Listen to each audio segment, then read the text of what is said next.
Hello guys, welcome to economic classes. Macroeconomics के very short questions आपको समझा रहे हैं। क्वेश्चन है, बैंक दर से क्या आशय है। बैंक दर से आशय उस न्यूनतम दर से है जिस पर देश का केंद्रीय बैंक संबंधित बैंकों की प्रथम श्रेणी की प्रतिभूतियों को पुनः भुनाने के लिए अथवा स्वीकृत प्रतिभूतियों पर ऋण देने के लिए तैयार रहता है। इस दशा में केंद्रीय बैंक दर नीति में परिवर्तन करके देश में साख की मात्रा पर नियंत्रण रखता है। नेक्स्ट क्वेश्चन है, न्यूनतम कोष से क्या आशय है। प्रत्येक देश में व्यापारिक बैंकों को अपनी मांग दायित्वों और समय दायित्वों का एक निश्चित प्रतिशत केंद्रीय बैंकों के पास वैधानिक रूप से संपत्ति के रूप में जमा करना पड़ता है। यदि केंद्रीय बैंक साख का संकुचन करना चाहता है तो वह इस धन की दर में वृद्धि कर देता है, जिससे व्यापारिक बैंक की साख निर्माण करने की शक्ति कम हो जाती है। नेक्स्ट क्वेश्चन है, साख निर्माण किस बैंक का मुख्य कार्य है। साख निर्माण केंद्रीय बैंक का मुख्य कार्य है। केंद्रीय बैंक साख निर्माण के कार्य में बहुत ज्यादा हेल्प करते हैं। यही उनका मुख्य कार्य है। वही बैंक दर को निर्धारित भी करते हैं, क्योंकि केंद्रीय बैंक को बैंकों के बैंक के रूप में भी कार्य करना होता है। नेक्स्ट क्वेश्चन है, केंद्रीय बैंक के दो कार्य बताइए। केंद्रीय बैंक के दो कार्य हैं, नोट निगमन का अधिकार और सरकार का बैंकर। विश्व के लगभग सभी देशों में नोट निगमन का एक अधिकार केंद्रीय बैंक को ही प्राप्त होता है। सरकार का बैंकर, सभी देशों में केंद्रीय बैंक सरकार के बैंक का प्रतिनिधि और आर्थिक सलाहकार का कार्य भी करते हैं। विभिन्न विभागों, संस्थाओं और निगमों का हिसाब किताब यह अपने पास रखते हैं। नेक्स्ट क्वेश्चन है, साख राशनिंग से क्या आशय है। इस विधि के अंतर्गत केंद्रीय बैंक देश की साख संबंधी आवश्यकताओं को ध्यान में रखते हुए प्रत्येक व्यापारिक बैंक के लिए साख का निर्माण करते हैं और उसके लिए एक अधिकतम सीमा का निर्धारण भी करते हैं। नेक्स्ट क्वेश्चन है, रेपो दर क्या है। रेपो दर वह ब्याज की दर है जिस पर देश का रिजर्व बैंक अपने अधीनस्थ बैंकों को अल्पकालीन ऋण की सुविधा उपलब्ध कराते हैं। नेक्स्ट है, रिवर्स रेपो दर क्या है। रिवर्स रेपो दर पर वह ब्याज की दर होती है जिस पर अधीनस्थ बैंकों को रिजर्व बैंक में रखी गई नकदी के लिए रिजर्व बैंक से ब्याज मिलता है। जो भी वो कोष अपना रिजर्व बैंक के पास रखते हैं उसके बदले में उनको ब्याज दिया जाता है। नेक्स्ट क्वेश्चन है, मुद्रा बाजार से क्या आशय है। जहां मुद्रा के क्रेता और विक्रेता परस्पर सौदा करते हैं उस बाजार को मुद्रा बाजार कहा जाता है। साधारण शब्दों में हम कहें कि जहां पर ऋण लेने वाले और ऋण देने वाले आपस में परस्पर सौदा करते हैं उस बाजार को मुद्रा बाजार कहा जाता है। मुद्रा बाजार एक सामूहिक नाम है जिसमें अल्पकालीन और प्रतिदिन के ऋणों का लेन देन किया जाता है। नेक्स्ट क्वेश्चन है, मांग मुद्रा से क्या आशय है। जिसमें एक दिन से लेकर 14 दिन तक ऋण लिया दिया जाता है उसको मांग मुद्रा या याचना मुद्रा भी कहते हैं और इसको रात्रि मुद्रा भी कहा जाता है। अंतर बैंक ऋण क्या है।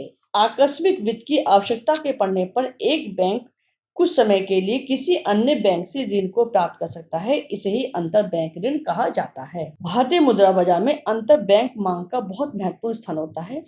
यद्यपि इस बाजार में जो राशि यूज की जाती है वह बैंकों में जमा साधनों की तुलना में कम ही है, लेकिन यह मुद्रा बाजार का सबसे अधिक संवेदनशील भाग होता है।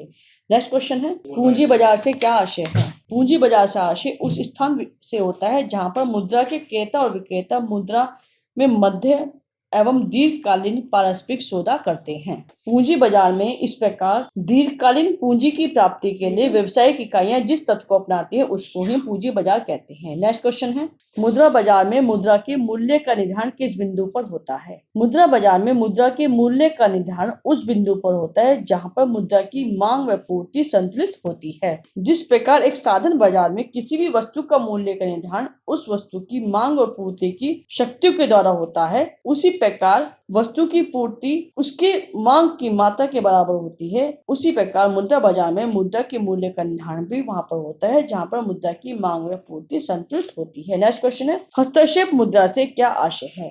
यह अंतर्राष्ट्रीय मुद्रा कोष के सदस्य देश की वह मुद्रा है जिसे कोष के सदस्य के रूप में विनिमय स्थिरता के संबंध में अपने दायित्वों को पूरा करने के लिए वह सदस्य देश खरीदने के लिए तैयार रहता है। हस्तक्षेप मुद्रा घरेलू मुद्रा के मूल्य का निर्देशांक मात्र होता है। जब हस्तक्षेप मुद्रा के मूल्य में परिवर्तन होता है तो उसके फलस्वरूप घरेलू मुद्रा के मूल्य में भी परिवर्तन हो सकता है। नेक्स्ट क्वेश्चन है, मुद्रा एवं उच्च शक्तिमान मुद्रा में क्या अंतर होता है? मुद्रा में चलन मुद्रा तथा मांग जमाओं को शामिल किया जाता है, जबकि उच्च शक्तिमान मुद्रा में इसके स्थान पर बैंकों की जमाओं को शामिल किया जाता है। इसका निर्माण भारतीय रिजर्व बैंक एवं सरकार के द्वारा किया जाता है तथा यह जनता एवं बैंकिंग संस्थाओं के पास उपलब्ध होती है। नेक्स्ट क्वेश्चन है, बैंक द्वारा साख निर्माण के संबंध में डॉक्टर एडविन कैनन का क्या मत है? डॉक्टर एडविन कैनन का मत है कि बैंक साख का निर्माण नहीं करते, अधिक महत्वपूर्ण तो जमा करता है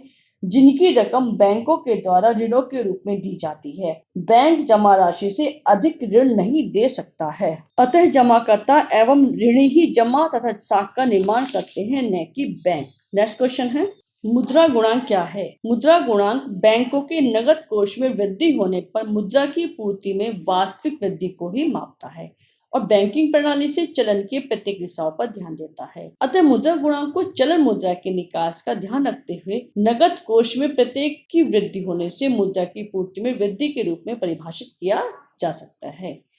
नेक्स्ट क्वेश्चन है, प्रोफेसर फ्रीडमैन के अनुसार मुद्रा की पूर्ति से क्या आशय है? प्रोफेसर फ्रीडमैन के अनुसार किसी भी समय विशेष पर मुद्रा की पूर्ति का अर्थ वे डॉलर होते हैं जिन्हें लोग अपनी जेबों में लिए घूमते हैं अथवा जो उनके खातों में मांग जमा के रूप में और व्यापारिक बैंकों की साझी जमाओं के रूप में विद्यमान होते हैं। नेक्स्ट क्वेश्चन है, जमा गुणांक से क्या आशय है? आंशिक नगद कोष प्रणाली के कारण बैंकों के पास नगद कोष में थोड़ी सी भी वृद्धि होने पर कुल मांग जमा में कई गुना वृद्धि होती है। यह मुद्रा की पूर्ति का महत्वपूर्ण अंश होता है, इसे ही जमा गुणांक कहते हैं। नेक्स्ट क्वेश्चन है, ड्यूजनबरी परिकल्पना क्या है?